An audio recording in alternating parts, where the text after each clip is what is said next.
Cowboy fan. I knew it. I knew I was going to do that. I knew it. Okay. Okay, I'm going to keep this right here. I'm going to say, look, dear Met fans, okay? And I'm going to start out with a video, and I've been making so many Cowboy videos. I just started with that. But this is about the Mets, okay? I am indeed a Met fan, and I love being a Met fan, except when they're losing. When they're losing, they make me sick to my stomach. And it wouldn't have been so bad if for the fact that my twin brother is a Yankee fan. Enough said, okay?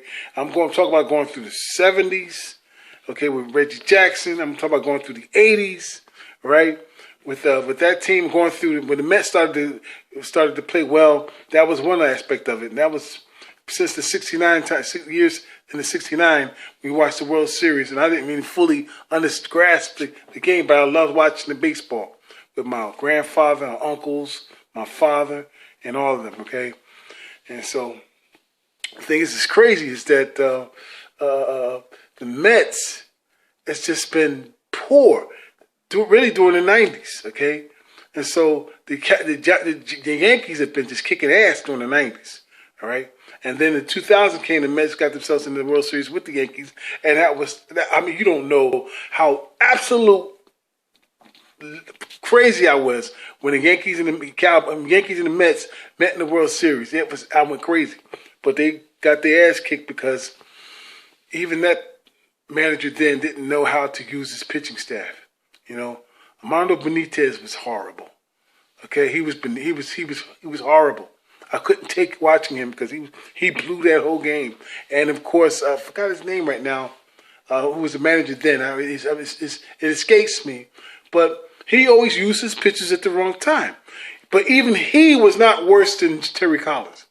Terry Collins was worse than all of them, okay, as a manager. When I think about all the Mets managers they had, one of the worst, I'm not going to say the worst, but one of the worst was Terry Collins. And the guy that replaced him this last couple of seasons, you know, he was just, look, I'm going to save money with these last two managers. That's what the Wilpons were doing, saving money. They got people who never really played baseball in their life. I think Terry didn't play baseball. He managed baseball before, but he never played Major League Baseball. Interesting. But also, I forgot the name of the guy who replaced him, but I don't know really. I didn't really look up his name because I knew he was the wrong fit from the beginning, from the door. Because I was absolutely certain they were going to get Joe Girardi. I just knew it. They're going to get Joe Girardi. It's a keeper. You know they're going to do it? No. They were saving money. They didn't want to pay nobody. And that's why we're as a dilemma, as a team, where we're at now. Okay? Because the Wilpons are a horrible owner. They're horrible owners of a franchise. Okay? But the light at the end of the tunnel. This coming season, the Mets got some startling news. And that is, I think I said it, but CESPEDES is completely healthy now. For the first time in 3 seasons. To tell you the truth. Completely healthy now. Maybe 4 seasons when you think about it. 4 seasons since 2015. And he only played for the Mets like less than half of the season, basically, or about half of the season. And he was absolutely dynamic. Absolutely dynamic.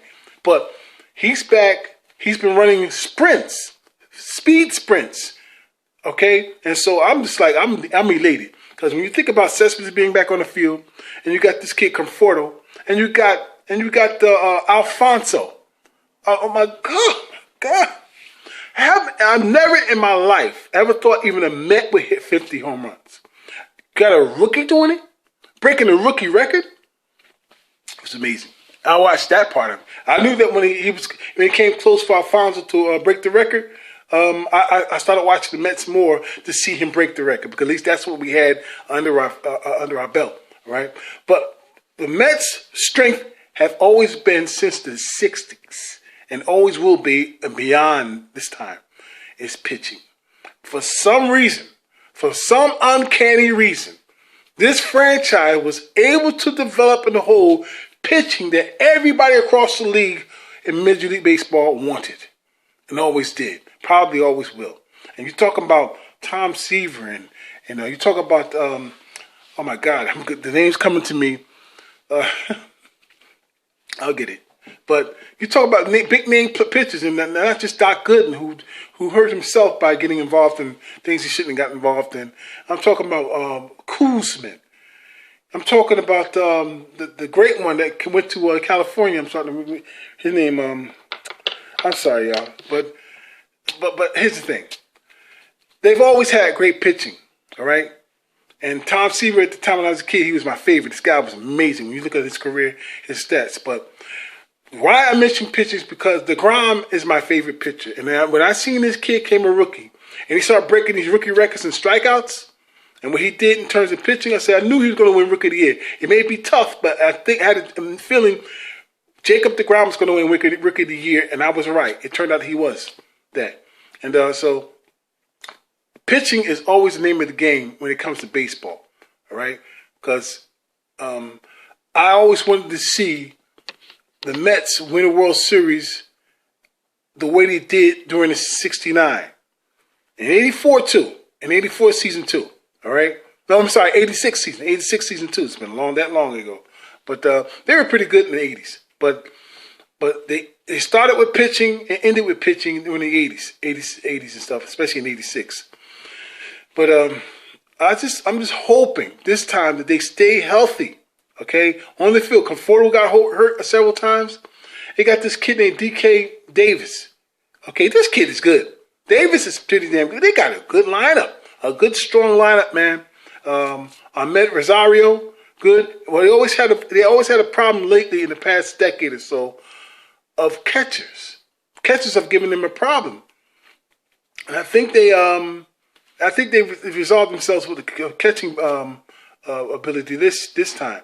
So I didn't like that kid they had before him. He's the one that kept getting hurt. I'll get his name too. I'll put it down here, and that's it.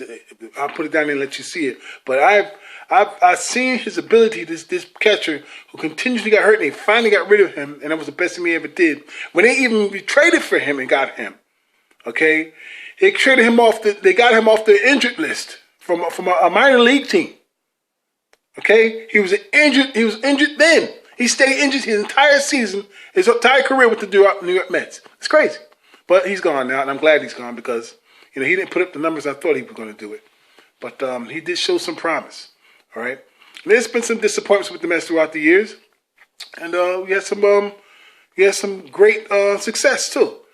And like I said, the pitching has always been one of them. Mets, I think, even the season in 2015 and 2016. And 2016 was a good one. They did make the postseason, but what helped them to get to the postseason was they were third in pitching that year. And the Mets was going to always have a good pitching staff. Even their bullpen with this past season was a little suspect, but it came around during the second half of the season. But they always had some good arms. So I know people out there who are Cowboy fans. I do these videos for Cowboys. They're not probably baseball fans, but this is specifically for the Met fans, okay? And I'm gonna be talking a lot about them during the season starts, during spring training. And so I'm excited for DeGrom because what makes me special about DeGrom, if you look at his stats, look at his ERA and all of that, it's unbeatable. It's better than any pitcher out there. But if you look at it in terms of wins and losses, it's because he gets less support from his lineup, his team, than any other pitcher in baseball. And yet and still he won 2 back-to-back so how do you call it? 2 back-to-back Cy Young awards. 2 back-to-back Cy Young awards. It's pretty amazing. He led the league in strikeouts. His ERA was one of the best, if not the previous year. He led the ERA with 1.70. A 1.70 ERA. Even though he was 10-9, how could you not give it to him? But here's the thing: when he lost, it was by 1-0 or 2-1. It's just, you know what I'm saying? It's ridiculous. When he lost 1-0 or 2-1, and that's unfair. And that you cannot punish him for the rest of his team being sorry asses, or the manager being sorry asses. Okay, you can't have that. So you have to give. So the baseball world saw that, and the committee saw it and said, you can't punish this guy for not having 20 wins when he's been dynamic the entire season. You had to give it to him. And so even though I'm old-fashioned, and you see pitchers who won 20 games, 18 games, nearly 20-plus games, and on a plus side rather than the minus side on one Cy Young awards or not. But in today's game, they're starting to give the credit to where credit is due, and that is the entire complete pitching ability. You're talking about the whip, you're talking about their earned runs and all that stuff. You got to focus all of that in rather than just the wins and the losses. So therefore, you have a Jacob DeGROM who's going to be a perennial Cy Young Award winner, and it's about time, and I'm happy for that. So, but what's the most exciting thing right now, though, is that Cespedes is completely healed. Cespedes has been healthier than he's ever been in 4 seasons, and Cespedes is running quick sprints, fast sprints, and this guy has been fucking chest barrel.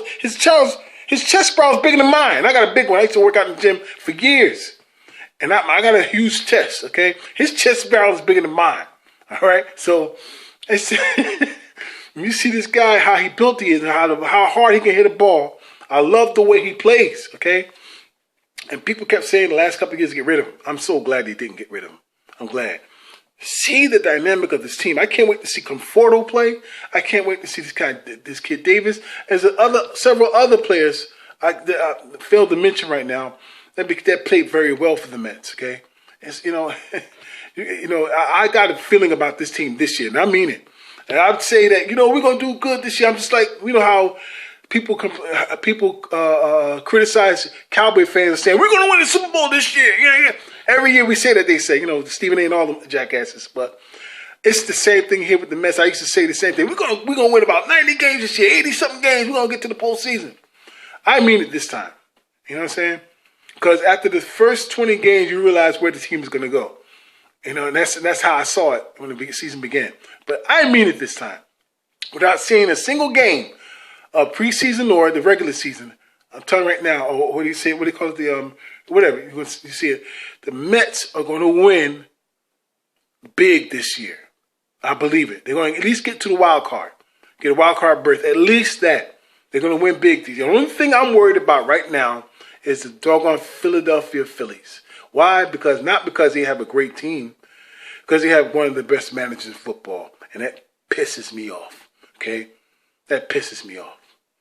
So with that, I just want to say, go Mets. Let's go Mets, and hope for a good season start. So I can't wait. As soon as training camp starts, I'm going to put some pictures up and show you some stats. I'm a stat man. I'm going to start putting stats about pitchers along with young kids they got who may have an ability to have a big year this year.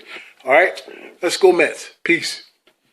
All east side, west side, everybody's coming down to meet the METS Mets of Blue.